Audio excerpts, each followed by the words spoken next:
Guys, welcome to another episode of Thing Theory Podcast, guys. Today is a very good topic that we're going to talk about, very deep topic. And I have to make this disclaimer right now because this one's going to be really heavily focused on mental health. And I'm sure that many people watching are going to be able to relate, but just want to clarify that neither of us are in any way, shape, or form a mental health professional, nor are we ever trying to take the place of a mental health professional. And if you're genuinely struggling, I highly recommend that you seek out professional help and to help you process and get through the things, whatever it is that you may be going through. We are just simply just guys on the internet sharing our experiences, what has helped us, and hopefully that can inspire, lead, and motivate you guys to make today a better day than yesterday. So just need to make that disclaimer. But today's topic, we are going to be talking about getting out of a dark place. That's a heavy topic. It's a heavy topic for me. Now, and I was telling him earlier, I was like, we might even have a second, like a part two, because there's so much that we can talk about this, True. I guess I'll start it off with this. I think at some point in our lives, I think everyone kind of experiences a dark place that they go through, that they're affected by, whatever that may be. It could be the loss of a significant other or just something that significant to the individual that occurred that, almost kind of puts them in this path of repeated negativity and they're just kind of digging their own hole, making it harder for themselves, because that sounds wrong, but it's kind of what it is. But more or less, like, we kind of just fall to a place because of whatever events have occurred, and we don't realize that, we keep replaying it in our minds, and we keep, falling into that routine of just playing it over and over again. We're kind of meditating on that negativity, which is similar, part of the things that we were talking about last podcast. But nonetheless, where we just kind of go into this deep hole and we struggle to get out. For you guys that have been watching me, recently this past week, I was talking about that, I've kind of been struggling a little bit, kind of questioning if, maybe I'm just not good at doing content creation. Maybe this is something, kind of questioning everything, because I told Epiphany this and stuff like that, and my brother-in-law, they especially my brother-in-law, uploaded a 5-second clip on YouTube, and it just blew up, which is, I was happy for him, but at the same time, I was like, dude, he put no effort into it. There was no thought. There was no thumbnails. It was an automatically generated thumbnail. There was no tags, no descriptions, no nothing, and it's just overnight had like 45,000 views on YouTube, and that's not, like, if this was like TikTok or a Reels or even a YouTube short, that's, I can understand, but this was a YouTube video that he posted, and I think YouTube, maybe it might have been actually registered as a short, but nonetheless, like, it was one of those things. And then, like, we had another member of the community, Epiphany, he posted something, and he was like, he put it in there, and got the same numbers on TikTok as I did. He wasn't even trying. And it kind of I struggled a lot with it. I was definitely happy for them, because of course I want to see other people succeed. My brother-in-law's not trying to make this a career. He just did it because he wanted to make it public for us to see it and stuff like that, and just got traction. Epiphany definitely wants to get into the content creation space, which is why he's helping us out as well too. And they share that with me, and I wanted to be happy with for them, and I was, but I had like a big issue with it internally, because it's like, am I trying too hard? Am I not doing this correctly? And like, I talked about it with Epiphany and stuff like that, because I trust him, I vent to him and stuff like that as well too. And it's like, dude, it's like beginner's luck, this and that. And I'm like, is it though? That's 2 times in a row. There's got to be something there.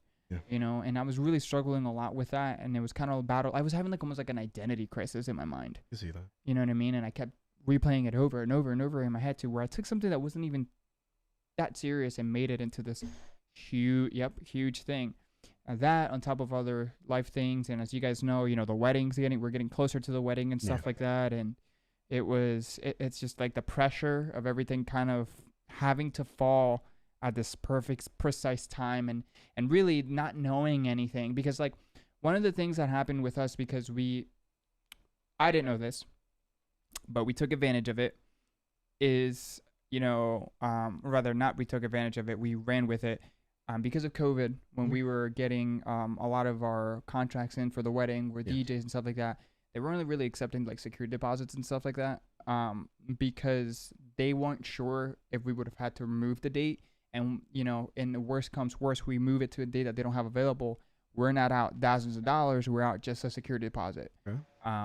That kind of stresses me out. I'm not the type of person to kind of carry over that large of a balance.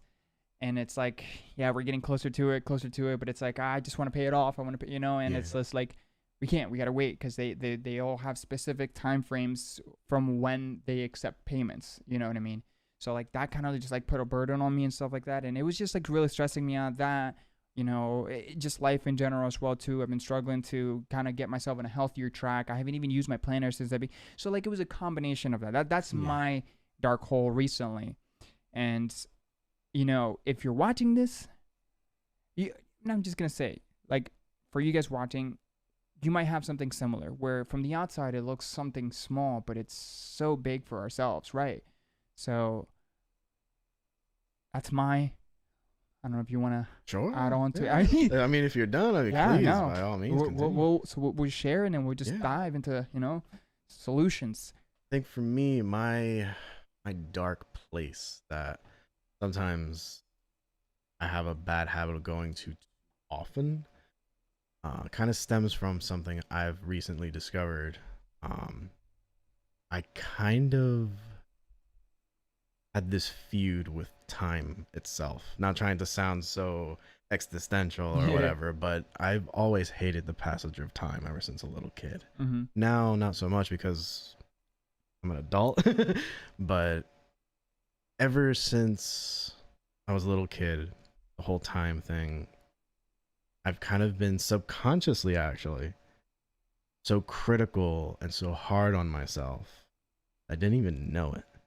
But I go back to that dark place saying, oh, you're left behind. You should have done this earlier. You should have gone through these things earlier.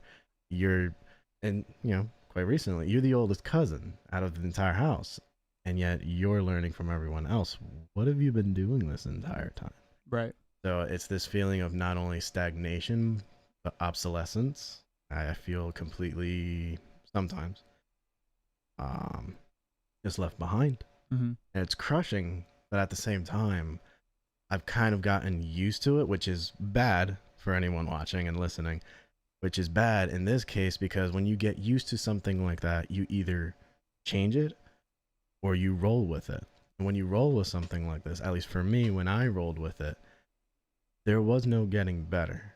It was only just acceptance at the face value. That was something I was learning how to kind of get out and still trying to get out of that dark place. So kind of opening the curtains a little bit. Right.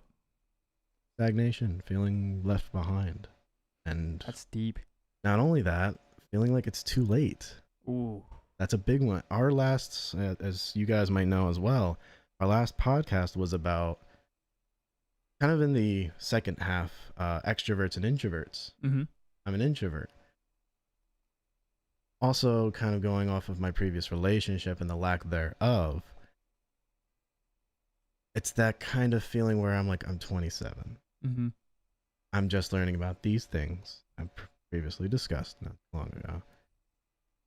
Where do I fit in with the social chemistry, and what are the actual chances of me finding something for the rest of my life? Right. Now, obviously, there's millions of people out there. I shouldn't have to worry about something like that, but I do. And when I down spiral in my dark place, it's not just like, oh, and I think about that forever. I down spiral. So it's that voice in the back of my head that's so critical on me that I just kind of just shatter. I've told you before in our recent things, just there was one point where I was like, and not physically, mind you, but this was just being honest with you guys. This was the verbiage that I had used. In regards to time, it was, when you see me in this light, you just don't feel responsible. Just if I die, let me die. Mm-hmm. I had thought about that ever since. And those are scary words now. Very scary words. And I didn't even realize. So it's not just the dark place and how I handle myself in the dark place. It's recognizing where I can actually go when left in my dark place. It's the downward spiral. Yeah, literally that, like, so accepting of the current status quo that I don't even realize it could be to my detriment if I don't handle it. Right. And when I'm on the outside of it, it's like that just happened. I have so much to offer. You even told me when we were in the living room one time, I was like, yo, you make someone a great husband just by being who you are. Like your best friend, Runky. I was blind. I didn't see those things where I was like, yeah, I knew it, but I didn't really know it. And when I go to those dark places, it's obviously extreme. So I think that's, first of all, thank you for sharing, because that's, I'm actually going to put my stuff to the side. No, this is about both of us. I want to. There's a very particular reason why. Because though my stuff is things that people can deal with, I personally think that the vast majority of the audience can drastically benefit from that exact position that you're in. Really? Because in my personal opinion, there are so many people that deal with that. But the thing is that they don't know that they're like dealing with that. Like they're like, it's kind of like how you said you're in a downward spiral. But I don't even know it. Right. Yeah. You know, and it's like, I personally feel like there's a lot to like build off of that. You said that there's a lot of things. So I wanted to kind of, if you're okay with that, kind of tackle it little by little, you know. And one of the biggest things, which I think actually hit deep with me, was, am I too late? Because I think we struggle so much because you see people around you that you care about, they're succeeding from, whether it look externally, internally, whatever that may be. You know, they're going to college or getting a degree, getting a job, you know, they're making good money, and they're getting a house, a family, whatever it is, and they're kind of going through these steps. Meanwhile, you just kind of, I feel like for me, I was at a point where I was like that, feeling like that, and seeing all those things around me, and I kind of just felt like I was just existing.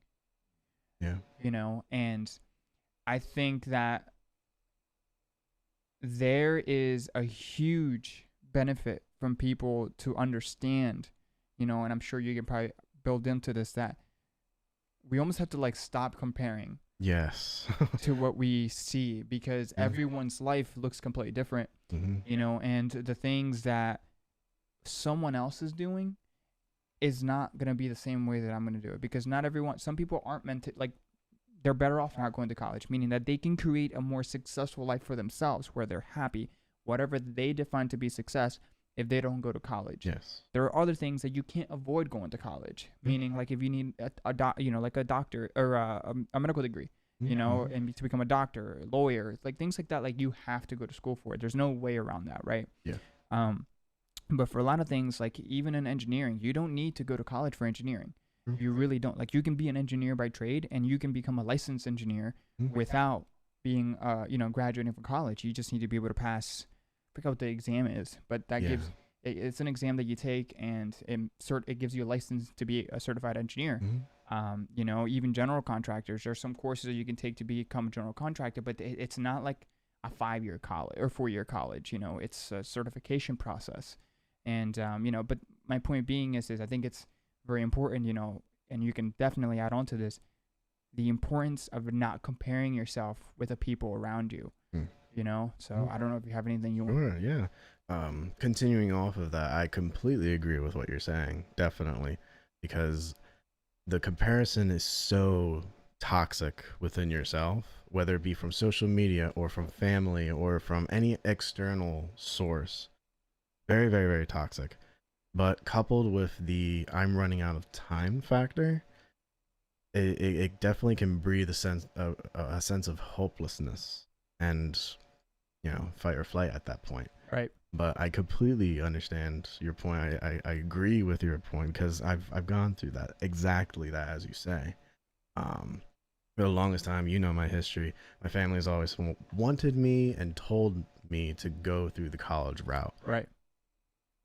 And that's not to say, by the way, that we think that there's anything wrong with going to college. Of course. There definitely is not. Of course. Actually, we have a podcast about that. If you want to check out that episode, that would be awesome. But coming full circle with that, that wasn't necessarily something I wanted to do. Right. And that was always a tough pill for me to swallow because of, you know, the parental aspect. It was my mom and dad. I didn't want to let them down. But at the same time, who am I? Right. And that was like, I was wrestling with that. Anytime I went to college was either for a girl, a club, or archery. I never actually went there to learn. And I kind of noticed that. And I was like, you know what? I don't want to do it anymore. And now looking back, I was like, oh man, if I finished my degree, where would I be? Right. And it's always I think that. about that too. It's, gosh, it's hard because honestly, that's the comparison part. Because it's like, okay, where would I be in comparison to what? You got to stop yourself when it gets to that point. Right. And social media doesn't help. Any kind of external source that this is gonna sound really weird, but any kind of external energy that gets into your head to start thinking of comparison, you got to do away with. And that's hard because, you know, like I was talking to you about wanting to be a streamer, you need social media with that. Right. So it's a level of discipline that has to be built up. And it's an onion at that point. There's so many layers. And that's the beautiful part about it is because there are so many layers. And in my personal opinion, those layers definitely represent the infinite amount of possibilities. True. You know, I mean, especially, you know, back on to what you were saying, like not wanting to let your parents down. I think that that's a real big one. Yeah. You know, I think this sounds bad, right? But let me finish before anyone. I think that's where I'm really thankful that I come from a broken family. Because I never had that pressure to, you should do this, you should do that. It's like whatever you do, we'll support you, because they just didn't care. You know what I mean? And now it's completely different. You know, like everyone obviously cares, but they're supportive of everything. You know, but at that time, you know, I also, to be completely honest with you, I didn't have the financial means as well too to go to college. When I first went, you know, I only attended one semester, and books were just too expensive and stuff like that. So I decided to. You know, I worked instead.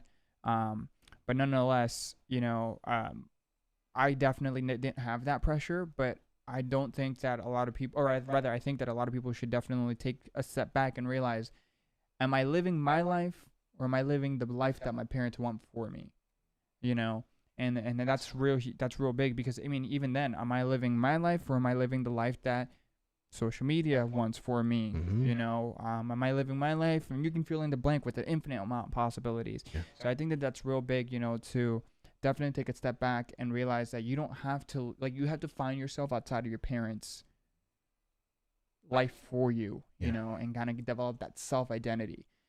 Where that, like how we talked about, you know, that one video that we watched, you know, yeah, you're a great friend, yeah, you're a great husband, yeah, you're a great, you know, brother, sister, wait, whatever. But who are you for you? Yes. What is that title? Right. Exactly. And it's like, that's something that I personally can, my personal opinion, unless you have truly freeing parents where they understand that there's a self-discovery process that can be found in many different ways, not just the way that they found it. I feel like you really have to step out of that environment and try something new, like removing yourself. And a lot of people, that tends to be moving away for college, and they're dorming on college and stuff like that. And that's really like their first level of experience with freedom and everything and stuff like that. Which is, you know, it's great. Unfortunately, a lot of people are like, freedom, and they just, you know, but that's part of the learning curve. There's nothing wrong with it. You're going to live and you learn, literally. So I definitely think that there is a certain points where you should really take that, and you should take, you know, where you're at, especially with your parents, and make sure that you're asking those questions, those tough questions about yourself and stuff like that, because they can really make a massive difference in, you know, the overall outcome of your life and your outlook in life and stuff like that, to almost kind of detach yourself from the reality that you've been exposed to, or like challenge That's really hard to do. That detachment, oh my gosh. How did you go about it? How did I go about it? I was too late, but I got it. It's that kind of thing where I learned later in life that I was like, oh, I am my own person. For the longest time, I've actually lived with this illusion that, like, the life that I would live is always how I will be. And that's never true. Like, when I was a kid, everything would come to you. You were brought to places. When you're an adult, you go to those places. They don't go to you. They rarely go to you. Right. So in that kind of mindset where everything will come to me, that kind of got turned upside down in my teen years, going into my early 20s, where I was like, okay, now I got to move. Okay, I spent what 18 years of my life just being not asking questions, not knowing what questions to ask, not knowing where to go. So you didn't need to. Exactly. Right. So it's that illusion of living that one life for the rest of your life that'll never happen. Right. So, like I said earlier, I kind of got that a little later, but the way I went about it was I consulted people I trusted to help kind of kidnap me. I kid you not. Hey. Example A is this guy, Brayan. No, literally, the way out was for someone to take me out. And when we went to Divine Swine, when we went everywhere that one August, kind of experience things outside of your. Exactly, because I've never had that. Yeah, granted, I went with my previous relationship all the way to Maine and back down to Florida. Not with her, but with archery a couple of times. Travel a lot of states, but I never felt the world. Yeah, I was with you guys, but on my own. So that kind of wake up call was exactly what I needed to realize I could grab it. I could go wherever I want with that. So yeah, I like that, and I want to say that my personal opinion, and you can more than welcome to disagree with this and stuff, but I think what's really beneficial is to not only take someone out of their regular environment, especially someone that you trust and generally has their best interest, your best interest in their mind, but to combine that with actual possibility. Yeah. Like letting like identifying those possibilities. So you want to do that? You can. I mean, obviously it's just a black and white example, but to really realize, if you move out on your own, it doesn't matter. You can do that if you want. Sure. And then but like having a really realistic approach. Not like, you want to fly, dude? You move out on your own, you're flying. That's how it works. Like having a real practical approach to everything. Like, if you move out on your own, you need to realize you're gonna have bills. And it's not gonna be easy. It's not. But and that's another conversation. It's like the hard part is different than what, in my personal opinion, our parents made it seem like. Yeah, it's almost like fear tactics. Yeah. Yeah. But it's like, love you, Mom. but like I understand, because I don't think they realized they were speaking from their experiences. Yeah. So like, for me, I think that the hard part with adulting, in my personal opinion, is not the hard part that most of us are told. Like, oh, you're gonna end up broke, you're gonna be homeless, you're gonna be under, if you don't pay your bills, this and that. Like to those fear like extremes, because those were like both of our parents' genuine extremes, because they almost experienced that at some point, and it's like, well, no, not really, because that can certainly happen. Yeah. But I can also find a way to make plenty of money. Exactly. And in the world of the internet, the amount of jobs that are at your disposal that literally require no work. Like, okay, let me go work at McDonald's. Is it gonna suck? Yeah, it is. But I'm making the money to be able to live. Now, that should only be, in my personal opinion, not the end goal, but a stepping stone to where you want to be, to where you get yourself back into a normal routine. And why do I say that? Because like plenty of other people had to experience that during quarantine. Yeah. I mean, what is it? The vast majority, it's like 70+% of Americans don't even have enough money to cover a $500 expense. I believe it, yeah. It's something along those lines. And imagine how many people without unemployment suffered. And the reality of it is even though we had unemployment, a lot of people weren't able to get it during the quarantine right away. Yeah. So they had to find a way to make it work. Some of them, especially like mine, in my industry, shut down completely because I was at a restaurant. Yeah. Okay, but we found a way to make it work. At that time, I was able to, do this and create content, and we found different ways to make it work. But we were also fortunate enough that, okay, we didn't have to go that long, but we went like 2.5 months without any income, and that's because we had some savings, we dipped into that and we were able to offset income, but I did what I needed to. Exactly. You know what I mean? Yeah. But that doesn't mean that I'm going to sit there and do what I need to do every single day of the rest of my life. Like, that's not the angle. That's a stepping stone, right? You know what I mean? If I had to go flip burgers in McDonald's, I'm going to go flip burgers in McDonald's. If it means providing money and making sure that my family's taken care of, that's what I'm going to do. Yeah. Right? You got to do what you got to do. Exactly. Yeah. But that doesn't mean that you should make that your angle. unless you really want to make an angle. There are generally people I need to work at McDonald's. Or there are people that do that, and they want to open their own franchise because you can do that. You know, Yep. they'll even send you to school, their own school that they have and everything, and you can open your own McDonald's franchise, and that's very good money. It's very good money when you own multiple different McDonald's. It's true. You know, and you work on I met people that own Domino chains. You know, and back when I lived in Selinsgrove in that area, and I can tell you that it's very lucrative money. He owns 2 stores, and in those 2 stores, he makes over 6 figures. I believe it. You know, we got Domino's quite a bit. Yeah. But it makes sense. So like, you know, what I was trying to get at with that is like, you know, getting yourself to move away from your parents' reality and making it your own. You know, and that could be done in many different ways. In this situation, you know, we offered you we extended you the invitation. You know, that's not always the case for everyone. But the thing is what better time to take a risk when you have no responsibilities? Exactly. You know, like imagine how much more difficult this is for people that are in a relationship and their significant other doesn't agree, or they're in a relationship, their significant other agrees, but they have a kid and they can't just pick up and go. You know, that's not how it works. There's a lot of complications that can be involved. True. And, you know, in my personal opinion, there's going to be a lot of discomfort. Yeah. You know, and I know I went through it. Yeah. Yeah. But I think like that's part of the growing pains. Exactly. Like people often, and correct me if I'm wrong, but sometimes I feel like people kind of assume change with still feeling happy and being in their happy place.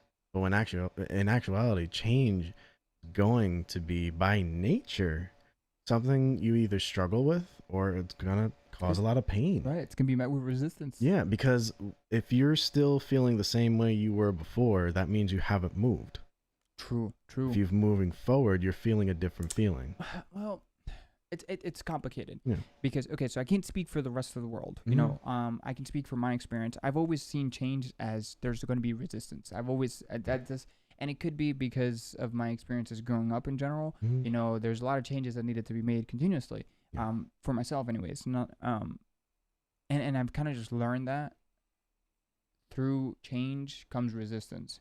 True. But you can still have good change and resistance and still be happy. Yeah. You know, it's all about that. At that point, it comes more into a mentality state of mind, or mentality. That's like the same thing. That comes to your mentality. I feel like, you know. So I would say though, maybe a better, I guess a better way for me to word that is change for the average individual is definitely going to be met with resistance, and it's not going to be happy thoughts. Yeah. You know, it's uncomfortable. It's uncomfortable. Always is. Yeah. But that's the thing. It's like that resistance is like a very dark cave. You don't really know what's in it. You can't see it. Ooh. But that's the very dark cave you need to run in order to be free. Yeah, and the wild part is you have the ability to light it. Yeah. Just light a torch and run it. Yeah. just run all the way. All right, Abby over here said something earlier, so let me read that. She said, that's definitely like a big part of life. Sometimes you vent about feelings and things you're going through, and people who have the outside POV just don't understand how important it is or how much it actually impacts you. But there's also time when people can have good outside POVs that show you a part that you've never thought before. Yo, and honestly, Abby, I agree with that. I would say that I can be, for me, speaking to myself, I would say that sometimes I can be stubborn, but I don't realize that I'm being stubborn. What I mean by that is like, it's kind of like the mentality, if it ain't broke, don't fix it, you know? And it's like, well, why am I going to change this if it's been working for me? Kind of thing, you know? And for me, the biggest problem, honestly, that I have with that comes to content creation, because I have other people that give me suggestions and stuff like that, and I think that the suggestions are good, but it just doesn't seem like they'll be great at that current state. And what I realized the past week, you know, especially with the help of Epiphany and just the entire team, is just, it's okay at the state that we're in to try new things. And you need to realize, like, I need to realize that. Because yes, something may be working, but at the same time, if you're going to, it's going to be a continuous journey of adapting and changing and growing, you know. And right now we're going through those growing pains, you know. We're changing different things, we're trying different things, and we found this solid combination of Warzone content over the topics that we talk about that actually work and people enjoy. and that we can post on other platforms, and we're getting engagement, you know, and it's translating to followers and viewers and across. I mean, our YouTube channel, the most recent YouTube shorts that we got, 116% watch rate with a 50% click-through rate. That's a hell of a conversion compared to when anything else. Now, granted, I know that they're shorts, they work a little bit differently, but those are still analytics that I've never experienced before. And another example is TikTok as well, too. Our TikTok's growing little by little, and it's just like, we've never would have experienced that if we didn't do change. Exactly. You know, if I didn't take the input of what people from, you know, the team that we have that are helping us do that, you know, and for me, I could definitely say that there's times where I tend to be that blinded, you know, by my own whatever is up here, you know what I mean? So I agree with Abby, especially, but you know, to the previous statement as well, where sometimes you just vent to people and they don't realize how important it is to you, because from the outside, it's like, dude, that's not that big of a deal. Yeah. You know, and sometimes that is the case. Yeah. You know, but even then, I don't feel comfortable saying that, because I'm gonna take that back, because what's important to everyone is completely different. It's true, yeah. You know, I mean, I actually agree with that. I don't want to take that back, because I feel like it should be said. Like, I think as a friend, or as a best friend, or someone that genuinely cares about someone else, that person venting to you, I think you need to keep an open mind. Not you, just you in general, generally speaking. That person needs to truly hear that person when they're venting, and then ask them, well, how much does this really mean to you and why? That way they can better understand, rather than say like, not that big of a deal. This is like so small. Look at this. Look at that. Diverting their attention to other things instead of, okay, well, hey, how about we focus on what you're saying? How big is this for you? And let's kind of talk through that. Right. Let's get your mind frame through. And I think a lot of people don't understand that, or maybe they can't bring that topic up well, or I don't know, but I feel like that's sometimes glossed over. I agree with that, because I got to say, for me, so, do you know when you were a kid and your parents was like, you shouldn't do that, it's not going to end well. What are you talking about? You don't know anything, you know? And before you know it, that's exactly what happened. And you're like, damn it, mom was right, dad was right, they were right, you know? And I kind of always hated that. What? Because I'm like, how do you know? And I can tell you right now, I certainly have hopefully, God willing, a whole lot of life to experience, you know, down in the future, you know, down the road. But with the life that I have experienced now, there have been so many situations where it's like, dude, I totally know how this is going to plan out. And you just know. And it's like, I kind of have like a similar approach where like someone can bring onto me, this is a situation, and if it's something that I've never experienced before, that's different. Then we'll tackle it. We'll do what you said. We'll kind of work through it together, because I'm kind of learning with this along with you. You know, so we're gonna learn together, and because you know, I care about your well-being. You know, I care about, you know, and I'm be honest with you, I don't know as much of this particular situation because it's a new thing to me. But in the situation where I do, like, I've seen it before, and no, I have not seen every single possible possibility, because that's how we can make an argument for everything. Just clarify that. But most of the time, you can kind of see how they're playing out. And when I give advice, I'm like, look, as a friend, I care about you, but what you're doing is killing you. It's toxic. So. But I will support you in whatever it is that you do. I just want you to know and take this into consideration. And then, like, once I say that, like, I will, like, let them share their opinion and everything and talk about it, because maybe they're bringing a different perspective as well that I'm not seeing. But I definitely want to say and put that on the records that there are some situations where you just know it's going to fail, and you just kind of have to, like, I'm going to let you do you. But I'm going to support you regardless, and I'm going to be here. You know what I mean? And that is definitely, in my personal opinion, something that I hated when it happened to me. And I don't know, but like, I definitely can relate to that as well, though, in that other opinion. Abby said something. She's like, when I went to college, I didn't even choose my major. My mom did and convinced me it's what I wanted. I stopped going to college and have been working ever since. Nice. Yeah, same. Yeah. Yep. Yeah. It's just one of those things where it's like, not everybody can handle the books, and I think it's so. I did for a while in high school, but after a while, it got tiring. It was like, same old, same old. Now, do I wish I was back in school? Heck yeah. I miss school. I miss the textbook. But like at the time when, right after college or right after high school, getting into the college, I have enough. Slogan. Yeah, I went into cooking industry. I went into CAD work. It just gets tired of it sometimes. It's exhausting because. So here's to kind of let's elaborate on this, because I definitely can speak onto this as well too. I think it's so dependent on how much your professor actually has heart in what they're teaching. Mm-hmm. That's only one component of it. Obviously multiple different components of it. But the reality of it is if your professor has no heart in it and they're just kind of going through the motion, why should you have any interest in what they're you know what I mean? Yeah. It's almost like you have to make up the certain amount of motivation that they're lacking. And that's exhausting. It's exactly. Yeah. And not only that, like... And God forbid, what if you fail? Oh. Yeah, that's what I went through. Calculus 2. Calculus 2, I failed. And I was like... You have to go to a different college if you fail the class. Just completely relocate. No, literally, that's what it was for me. Oh, really? Yeah. So when I was taking calculus, if I failed it one time, and that was because I was going through. That was actually the first time we moved here, and it was a new place. I wasn't really comfortable yet, so I was dealing a lot with my PTSD then. Oh.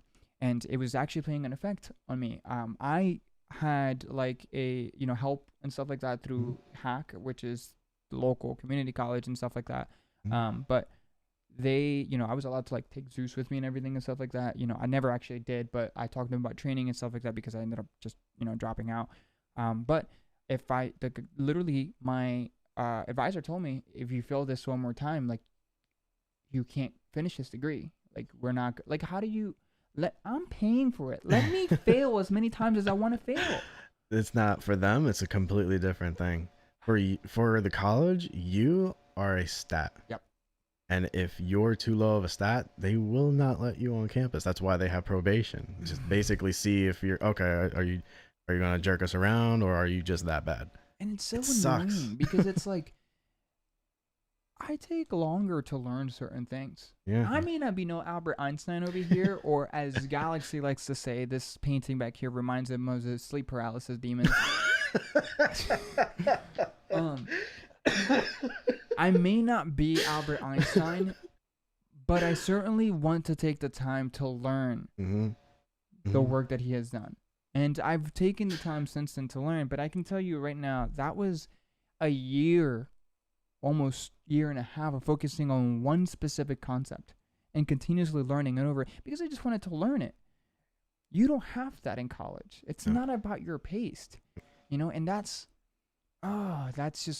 probably one of the biggest things because everyone learns a different pace. Pace. Yeah. That sounded weird. I don't know. And everyone has different speeds that they just are able to absorb content. Not only that, like I get it. There's always someone out there that's like, dude, I worked 2 jobs and I went to college and I did this and this. That's great. I'm not you. Right. I'm not you. But like, power to you. Like, right. Like, give me some, like, I'm not going to be mad at you, but like, understand that I'm not you. Yeah. You know what I mean? And even myself, I used to say that all the time.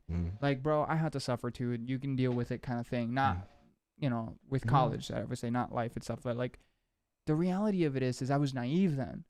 I didn't realize, I didn't learn yet that everyone learns at such a different pace, different rate, and different style. Yeah. That too. And it's like, and not only that, again, the professor thing was a huge thing for me. Yeah. It's like the difference between, Mr. Bald and our workshop teacher, Mrs. Saminsky versus, I couldn't even tell you any other teacher because that's how much of they just were there. They were existing. What? Tavia's correct though, 100%. Tavia in the chat said, I worked 2 jobs and went to school. when you could buy a house on $2 an hour wage. Yeah. Right? We trek 6 miles in the snow and sleet and hail just to get to school. Right, dude. It's so true. It's like almost and every single time they say it, dude, it like almost gets worse. Yeah. You know, like they just had to add this extra dramatic effect. Like, yeah, I went to Vietnam just so I can learn about the Viet Cong. I actually worked alongside with them. Then, end up having to actually walk to the United States. We don't really. Like, that's a big body of water. You walk on the boat. and you know what?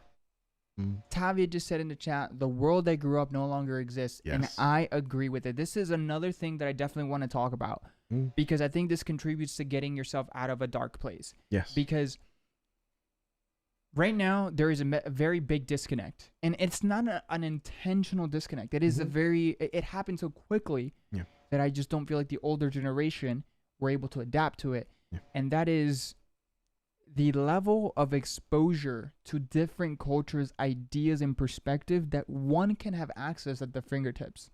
True. It is an overwhelming amount of information that can shape someone's reality. Yes. And they may not know that, right? But if you're telling this to a parent that never grew up with the internet, was never a thing, and it's just this foreign entity, like your parents, for example, they don't even use paperless billing. They get everything mailed to them and everything, stuff like that. Yep. Like that's, in my mind, I'm like, why? You're wasting so much paper, and you can print things out on your own if you really want to keep a hard copy of it, but you don't got to wait for it to come to the mail. You get it instantly. True. There's so much added convenience. Yes. And that's just one aspect of it, right? But the reality of it is when they are, I hate when I say that. I say that all the time, by the way. The reality of the situation, I catch myself repeating it, and I'm like, just shut up. Anyways.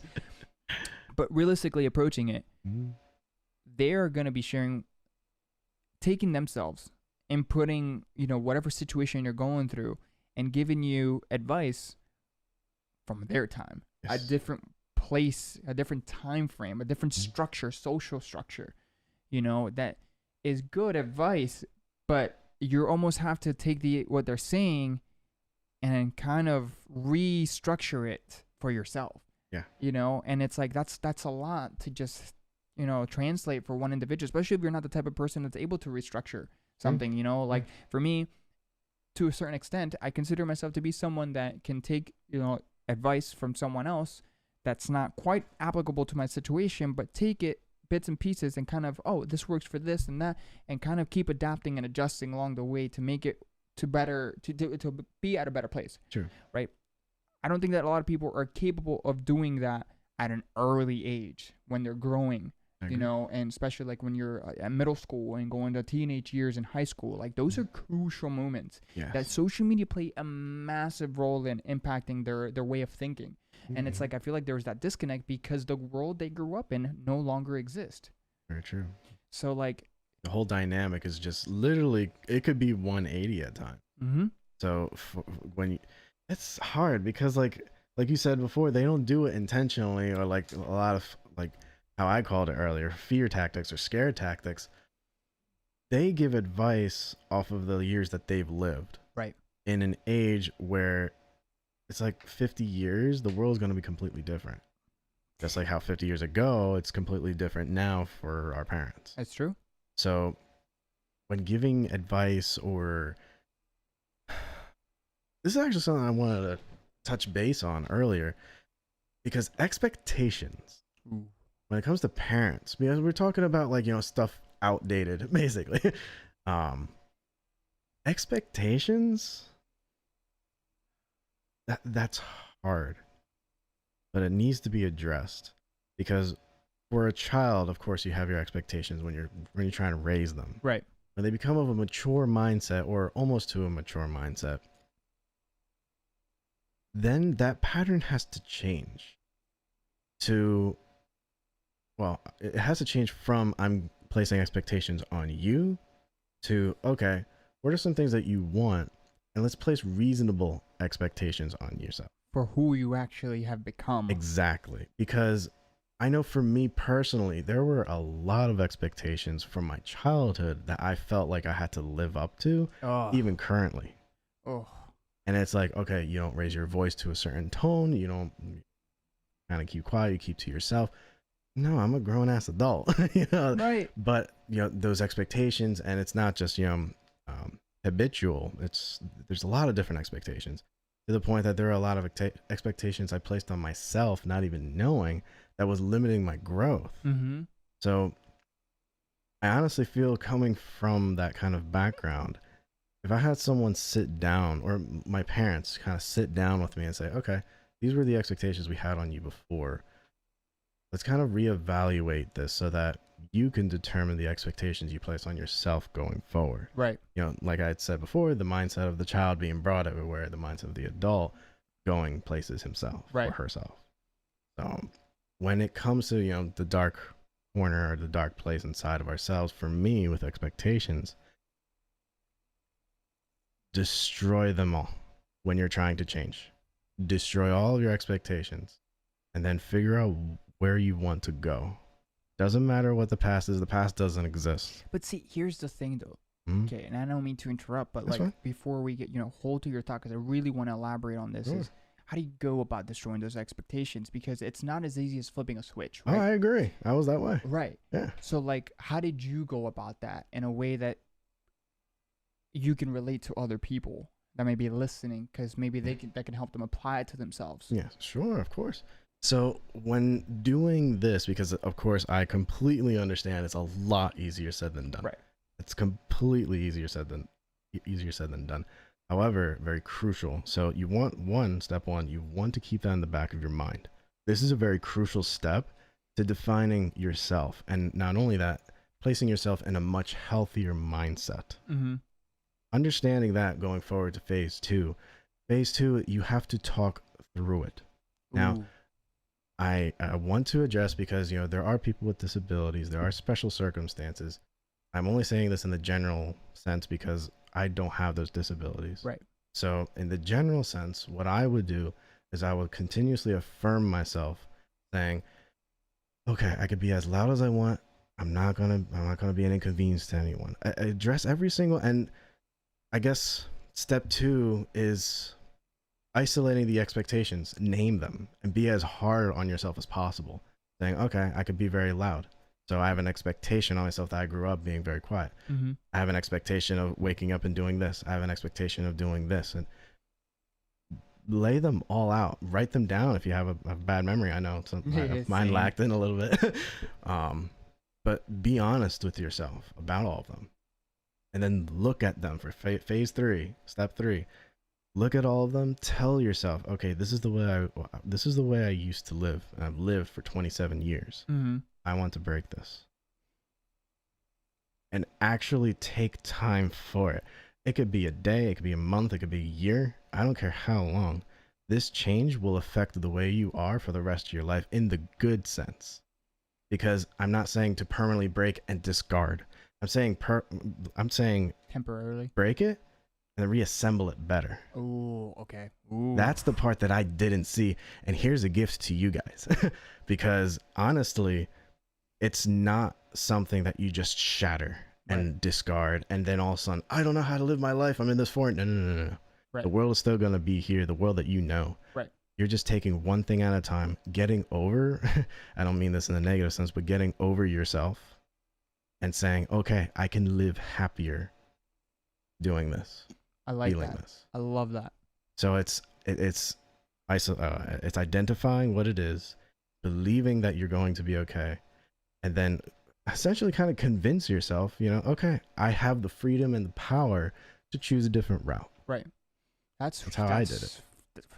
That's powerful. That's powerful. Good stuff. I mean, wow, there's a lot to like tear apart there, not in a bad way, like a lot to like touch on and stuff, because like, for example, like especially like how you say to not completely like destroy because those are essentially how you identify those expectations. You don't want to destroy them, because you're just going to be left in like this blank state of like identity crisis. Yeah, right. So it's like I definitely agree with it, and I think that it could also be beneficial, especially how you say, to take something and restructure it to be better. Yeah.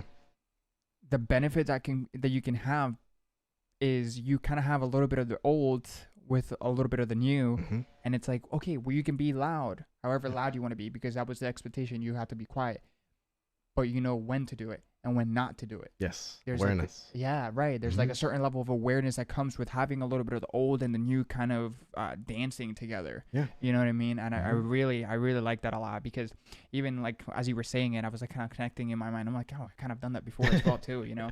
Because to be completely honest, for me, I just, for the way that I go about like expectations and everything and stuff like that, I become friends with the worst case scenario. You know what I mean? Because, and when I say worst case scenario, the worst realistic case scenario, not like this, yep, I'm going to get out of bed and immediately it's going to strike me. You know, like it's a very realistic possibility. Like, for example, I'll use this for example. YouTube Shorts. When I started doing YouTube Shorts, I was going to upload it because I thought it was good for the algorithm. In no way, shape, or form did I ever imagine one of my videos would be almost 1,000 views. Nice. I didn't have any form of expectations, because I was okay with the reality being that I'm just not going to get any views on them. But that's fine.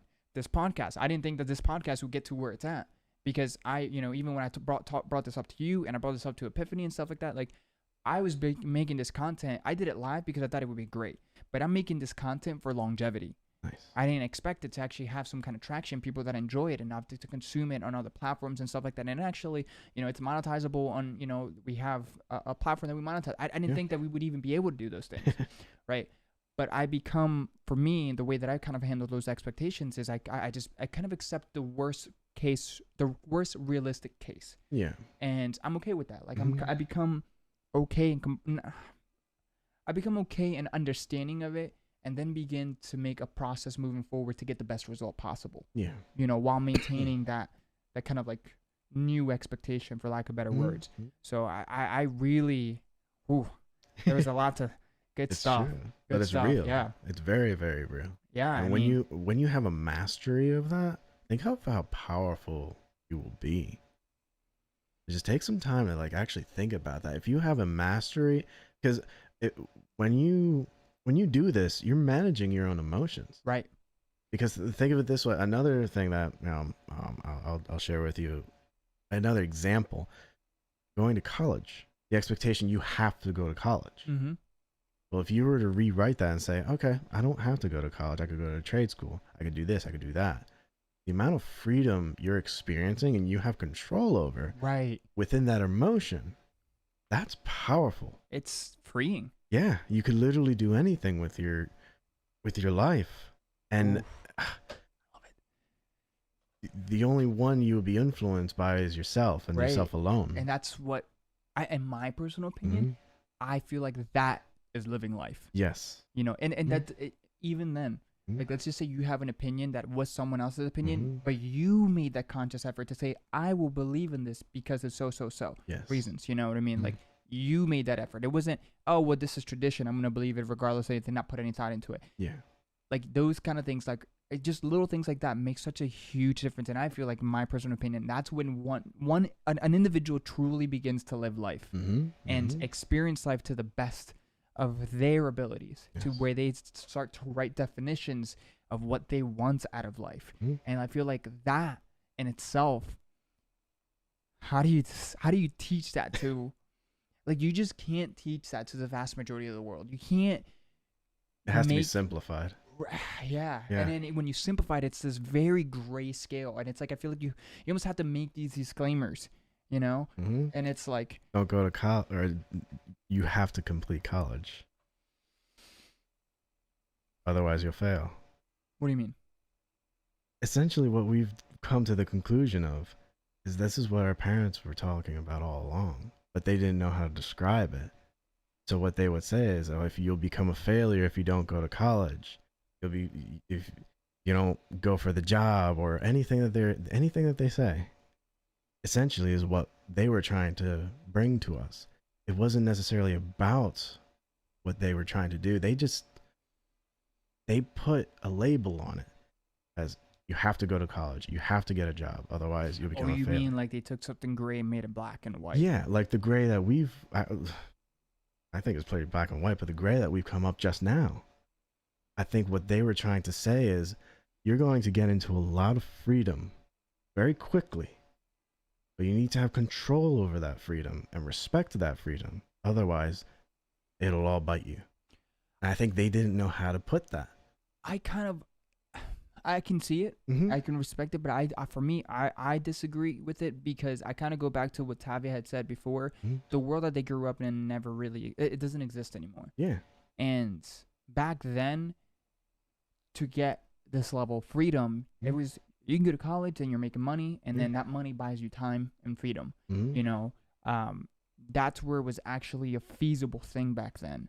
True. You know, and I think that they're trying to take that old mentality and they never constructed a new one and adapted with time. Yeah. And they're unintentionally trying to pass that down to us, basically. Yeah. So like, unless that's what you were already saying and I just took it the wrong way, then but then I guess we're on the same page. But yeah, no, that's, yeah, because like there's just, I don't know, there's more to life than these black and white things. I mean, they're just steps that you may have to take depending on where you define to be in life. And realistically, like, again, I just like that, this right here, that's the goal that I want people to see. I want to be, that's how I want to inspire, lead, and to motivate, to help them define their own level of success by just purely having people on here that want to share their experiences, because there's no way that we can cover the infinite amount of possibilities and different little variables that can literally change the trajectory of